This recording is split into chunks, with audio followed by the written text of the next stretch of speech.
네, 오늘의 정치권 소식 정가 브리핑에서 김준일 뉴스톱 대표와 함께 짚어보겠습니다. 어서 오세요. 예, 안녕하세요. 네, 지금 야권 인사에 대한 그 검찰 수사가 전방위적으로 이루어지고 있습니다. 오늘 검찰이 체포한 김용 민주연구원 부원장, 이재명 대표의 측근 중에 측근이라고 하는 인물이죠. 예, 뭐 최측근으로 알려져 있죠. 그래서 네. 과거에 이제 유동규 씨가 뭐 측근 아니냐 이렇게 질문이 들어오니까 뭐 정진상, 김용 정도는 돼야지 측근이지 뭐 이런 얘기들이 이제 있었죠. 그래서 정진상 당대표 정무조정실장과 함께 가장 이재명 대표를 성남시장 시절부터 이제 보필해 온 사람으로 알려져 있고요.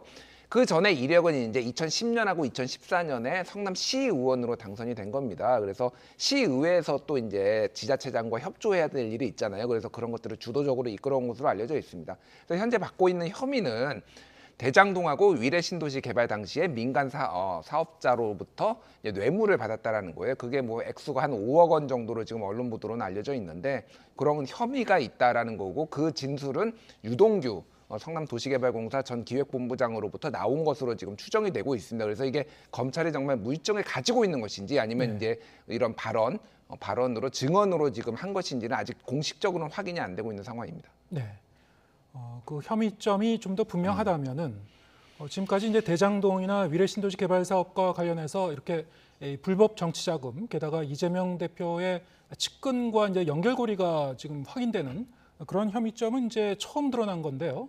상당히 좀 이 검찰 수사 국면이 그야말로 이제 새로운 그 국면으로 지금 들어가고 있는 것 같습니다. 그렇죠. 그러니까 대장동 같은 경우에 지금 쟁점이 뭐였냐면은 왜 성남시의 이익을 제한을 해가지고 민간 사업자들한테 이제 어떤 이익을 몰아줬느냐, 그 결제 과정에서 어떤 일이 있었느냐를 가지고 뭐 이제 이재명 대표 측하고 막 공방이 있었잖아요. 이거는 이제 뭐 배임, 뭐 직권 남용 이런 건데 이걸로 가지고는 또 약할 수가 있습니다. 그리고 뭐 뒤집어질 수 있는데 검찰이 지금 계속 주목하는 것들은 저 돈들이 이제 화천대유, 뭐 천화동인 등등을 해가지고 저 돈들이 일종의 저수지가 있어서 이게 이재명 대표에 또 뭐 넘어갔거나 아니면 선거 자금으로 쓰였거나 이런 것들을 지금 본다란 주력하고 있는데 그동안 좀 증거가 안 나왔다라는 거예요. 그런데 여기에서 이제 김용 부원장이 그런 역할을 한 것이 아니냐. 아직까지 뭐 그런 증거는 없습니다만 뭐 돈을 받았다고 한다면 그 돈을 어디 쓴 것이냐. 그게 이제 이재명 대표와 관련된 일로 흘러 들어간 것이냐. 이런 거를 본다라는 거니까 수사는 좀 더 지켜봐야 될 것 같습니다.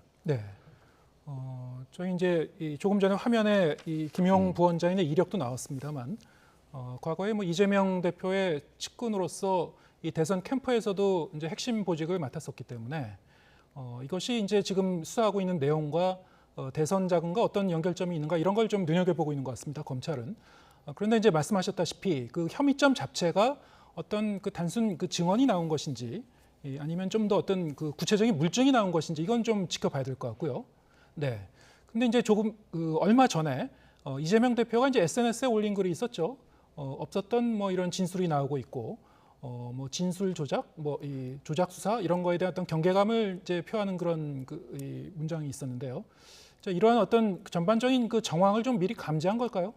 그렇죠. 그러니까 그 내용은 SNS에 공유한 내용은 뭐였냐면은 두산 쪽에서 이거는 이제 성남 FC 후원금 관련 의혹이죠. 두산 쪽에서 처음에 이제 성남 FC에 후원을 할 때 이거는 무슨 대가성이 있는 것은 아니었다라고 이제 서로 이제 그런 얘기가 있었는데 최근에 진술로 대가성을 보고 땅에 대한 용도 변경을 보고 뭐 제공했다 뭐 이런 진술이 나왔다라는 건데 이런 것들이 진술이 갑자기 튀어나온다든지 이런 것들이 검찰의 회유나 조작으로 인해서 한다 이런 가능성이 있다라고 해서 요거를 이제 올린 것이고 요거는 선거법 뭐 사건이라든지 이런 여러 사건에 이런 식의 나올 가능성이 있다라는 거를 지지자들한테 좀 메시지를 주는 것 아니냐 지지자들한테 흔들리지 말아라 이렇게 주는 걸로 지금 보입니다. 그래서 뭐 이걸로만 보고 지금 우리가 뭐 조작인지 아닌지 판단할 수는 없어요. 이건 검찰 수사와 이제 재판까지 가봐야 되니까 다만 이제 상당히 이재명 대표가 위기에 지금 몰리고 있는 상황이고 그래서 지지자들이 흔들리는 것에 대해서 경계하고 있다라는 거는 이제 추정을 할 수가 있는 거죠. 네. 어쨌든 뭐 그 발언을 놓고는 이 민주당 쪽에 그리고 이 이재명 대표 측의 이 경계감의 어떤 수위가 상당히 높아지고 있다, 긴장감이 고조되고 있다 이렇게 볼 수 있을 것 같고요. 오늘 민주당 중앙 당사 앞이 상당히 좀 시끄러웠죠. 예. 네, 압수수색 시도가 있었는데 뭐 조금 전에 이제 현장 기자 중계도 봤습니다만 계속 지금 그 대치 상황인 것 같아요.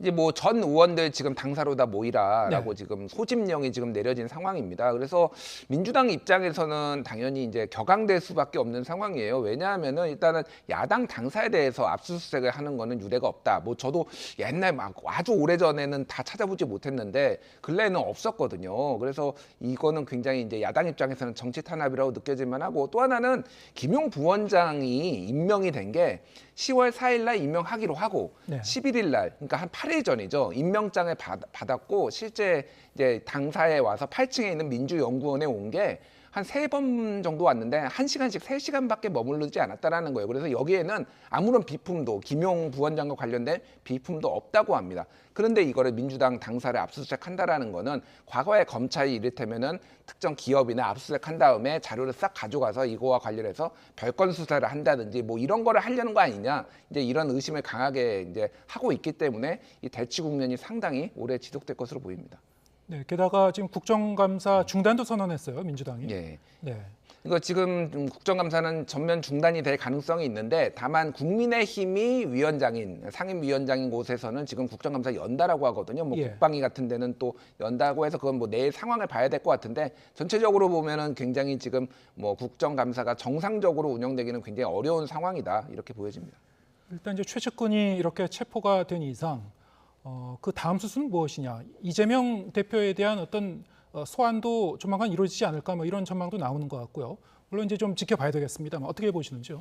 이재명 대표에 대한 소환이 있으려면은, 그러니까 이 측근들에서 이재명 대표까지 가는 뭔가 어떤 돈의 흐름이라든지 아니면은 뭐 보고 뭐 이런 것들에 대한 정황을 잡아야지만 이게 가능하거든요. 네. 그래서 최소한 물증이 아니더라도 그런 진술이라도 나와야 되는데, 거기까지 가기에는 아직 좀 어떻게 될지, 이런 수사가 어떻게 될지 아직은 조금 예단하기는 힘들고, 최측근들 같은 경우에는 그런 확고한 물증이 아니면은 그런 진술을 하기에는 일종의 운명 공동체거든요. 그러니까 뭐 그렇죠. 실제 있었는지 없었는지를 모르겠으나, 그래서 네. 그런 진술들을 지금 할지 여부는 알 수가 없어서 이건 조금 더 지켜봐야 될 것 같아요. 네.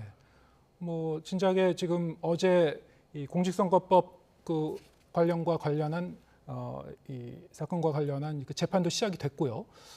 이재명 대표와 연관된 그 사건이 지금 수사가 진행 중인 게 한두 가지가 아니기 때문에 그 중에 한 가지만 사실 기소돼도 이재명 대표 입장에서는 정치적으로 뭐 굉장히 큰 시험대에 오르는 셈이거든요. 앞으로 좀 이 사법 리스크가 좀 더 현실화될 것 같습니다. 민주당 입장에서는. 뭐 이미 현실화가 됐죠. 네. 그러니까 선거법은 이미 2개가 지금 재판이 시작됐는데, 뭐 이제 10,000페이지에 달하는 검찰 자료 때문에 한 달 뒤에 이제 속행하는 걸로 되어 있고, 그거 말고도 지금 뭐 대장동, 성남 FC, 뭐 대장동하고 백현동도 따로 있고요. 그에 쌍방울까지 있기 때문에 이게 순차적으로 하나씩 또 기소되고 뭐 누구 소환 조사하고 그러기 때문에 막 계속 이제 민주당은 시끄러울 거예요. 그래서 네.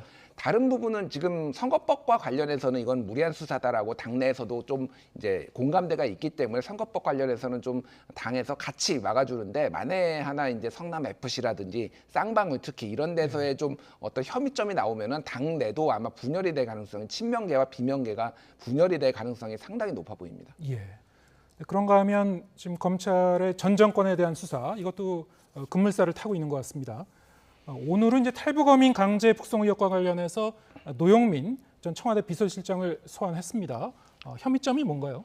2019년 11월 2일에 이제 동해상으로 북한의 어선이 하나가 이제 표류하고 있는 거를 해군이 납포를 합니다. 거기에 2명이 있었는데, 이들이 이제 그 북한 어민 16명을 살해하고 왔다라는 거를 이제 여러 가지 이제 신문 기법을 통해서 이제 진술을 받아냅니다. 근데 이들이 이제 귀순하겠다라고 했어요. 근데 이들이 얘기했던 것들이 그 전에 이미 북한의 감청을 통해서 군도는 이미 파악을 하고 있었습니다. 그래서 어느 정도 신뢰성이 있다. 하지만은 피 같은 증거가 전혀 배에 남아있지 않았다. 근데 뭐 페인트 칠을 했다 뭐 이런 얘기들이 있습니다. 그래서 이 국정원이 이거를 신문을 하기로 되어 있었는데, 11월 4일 이틀 뒤인 11월 4일에 노영민 대통령 비서실장이 주재한 회의에서 이들을 북한으로 돌려보내는 거를 결정을 하고 그 합동 신문도 취소가 됩니다. 그래서 이제 이들이 이제 돌려보내는 건데, 이런 거 과정 자체가 좀 불투명하고 문제가 있었다. 그리고 대한민국 헌법상으로는 이들도 탈북자도 대한민국 국민인데, 대한민국 국민은 어떻게 북한에 돌려보내느냐, 이런 주장이 있는 거고, 이들이 살인 혐의가 명백하고 이미 여러 가지 감청이나 이런 걸 통해서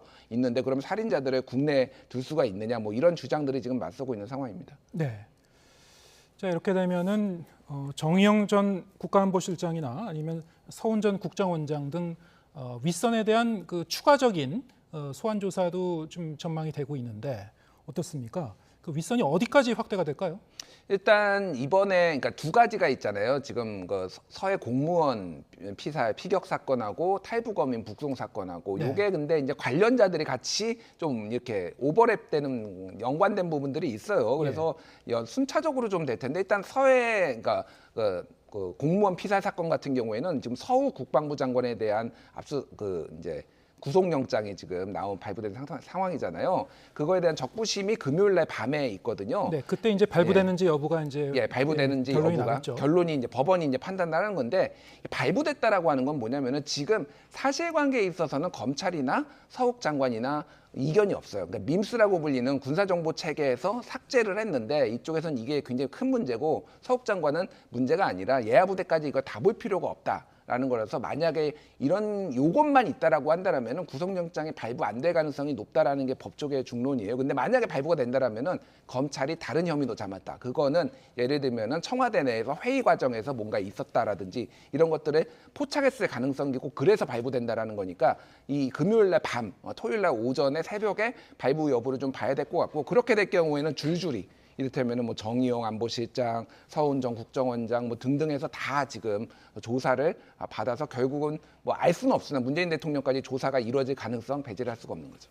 그러면 이게 이제 두 개의 이제 별개의 사건인데 서해 피살 사건 여기에 대해서 이제 서욱 전 국방부 장관에 대한 영장이 만약에 발부가 된다면 지금 말씀하신 대로 강제 북송 사건에도 이제 그 불똥이 튈 것이고요. 수사가 더 이제 급물살을 탈 수 있는데 만약에 영장이 기각된다면 당연히 검찰 수사는 이제 타격을 받을 것이고 강제 북송과 관련해서도 좀 이 검찰 수사에 좀 제동이 걸릴까요? 어떻게 보십니까? 그러니까 뭐 별건이긴 합니다. 사실 네. 별건인데 말씀드렸듯이 굉장히 지금 그 관련자들이 같이 네. 지금 조사를 받고 있어서 좀 봐야 될 것 같고 이 탈북 어민 이 북송 사건 같은 경우에는 이들의 대한민국 국민의 지위에 대해서 판례들이 대법원의 여러 법원의 판례들이 여러 엇갈리는 게 있어요, 사실은. 네. 그리고 지위에 대해서 그렇기 때문에 이거는 정말로 굉장히 법리적인 좀 논쟁으로 갈 가능성이 상당히 높아 보입니다. 그래서 일단은 지금 뭐 속단하기는 힘든데요. 전체적으로 보면은 노영민 실장 이후에 누가 소환 조사되는지 그리고 지금 또 하나는 그 서해 탈북민 죄송합니다. 이게 너무 헷갈려가지고 예. 서해 공무원 피살 사건과 관련해서 대통령 기록물을 지금 검찰이 한 달 반째 압수수색하고 있거든요. 네. 여기에서 지금 뭐가 나왔는지 얘기가 안 나오고 있어요. 예. 그래서 그 부분을 지금 왜냐하면 그때 무슨 회의가 있었는지 회의에서 어떤 기록들이 있었는지를 지금 검찰이 들여다보고 있다라는 건데 여기에서 뭐가 검찰이 나왔다. 그리고 한다라고 하면 이거는 문재인 대통령까지 수사나 조사가 이루어질 가능성을 배제할 수 없다. 이렇게 봐야 될 것 같습니다. 구체적인 추가 물증을 확보하느냐가 문재인 전 대통령의 직접적인 수사 여부에도 영향을 줄 것이다. 알겠습니다. 그런가 하면 좀 국회에서 오늘 양곡관리법 개정안 상임위 전체회의를 통과를 했죠. 예. 민주당이 단독으로 처리한 건데 사실 이게 구조상으로 보면은 국민의힘의 동의 없이는 이 법사위를 이제 통과하기도 쉽지는 않을 것 같고 또 이 윤석열 대통령의 이제 거부권 행사 가능성도 남아 있기 때문에 전반적으로 이 여야 합의하에 이제 처리하는 게 맞긴 한데 일단 그 민주당이 이제 강행 처리를 했거든요. 예. 네. 그 왜 이렇게 된 걸까요? 그러니까 뭐 지금 상황을 보시면 알겠지만은 온 나라 안팎이 다 전쟁터 같은 상황이에요. 뭐 다 부딪히고 있고 뭐 민주당 압수수색하고 있고 뭐 김건희 특검법 얘기하고 이러다 보니까 이것도 사실 이게 합의 처리를 못할 정도로 이견이 컸느냐라고 본다면 저는 그렇게 보지는 않거든요. 옛날 같으면 충분히 이거는 여러 조정을 통해서 할 수 있는데 지금 정치가 실종돼 있고 경색 국면이다 보니까 민주당도 한번 해보자라고 이제 강행 처리를 한 것 같습니다. 그래서 이제 국민의힘 입장에서는 이런 식으로 쌀이 과잉 생산됐을 때 의무적으로 수매를 다 해버리면은 앞으로 그러면은 쌀 소비량이 계속 줄어들고 있는데 그러면은 농민들은 계속 쌀 생산하고 이걸 시장의 실패가 이게 발생할 수밖에 없다 이런 식으로 얘기를 하고 있고 뭐 민주당에서는 그럼에도 불구하고 농민들을 지켜야 되지 않느냐 뭐 이런 식의 이제 주장이 맞닥뜨리고 있습니다. 그래서 아마 이거는 본회의는 통과할 수도 있고 그거는 뭐 법사위를 봐야 되겠지만 근데 대통령이 거부권을 행사할 가능성이 매우 높다 저는 그렇게 보고 있습니다. 네.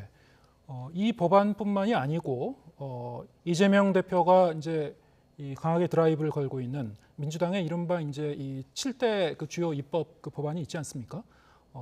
이 외에도 뭐 이른바 이게 노란봉투법 그 이 법안이라든가 아니면은 이 납품가 연동제라든가 줄줄이 좀 기다리고 있는데 여기에 대해서도 어떻게 민주당이 그러면 이런 식으로 좀 속도를 낼까요? 어떻게 보십니까? 저는 속도를 낼 거라고 봅니다. 왜냐하면은 민생에 집중하는 모습을 어느 정도는 보여줘야 되잖아요. 예. 그러니까 그런 부분들을 해서 지금 정부 여당이 오히려 지금 민생을 외면하고 있다 이런 프레임을 만들기 위해서라도 그런 거를 할 수밖에 없고 그래서 대통령이 거부권을 행사하는 게 굉장히 이례적인데 그거를 다 그럼 모든 거를 거부권을 행사할 수 있을지 그렇게 되면 또 대통령에게도 상당히 부담이거든요. 그런 부분들을 좀 지켜봐야 될 것 같습니다. 네. 납품 단가 연동제 같은 경우에는 여야 간에 지금 계속 이제 협의를 하고 있습니다만 아마 이제 그 강론을 둘러싸고 좀 이견이 있는 것 같은데 여야가 좀 정치력을 좀 발휘했으면 좋겠습니다. 네, 지금 여기까지 듣겠습니다. 김준일 뉴스톱 대표와 함께했습니다. 고맙습니다.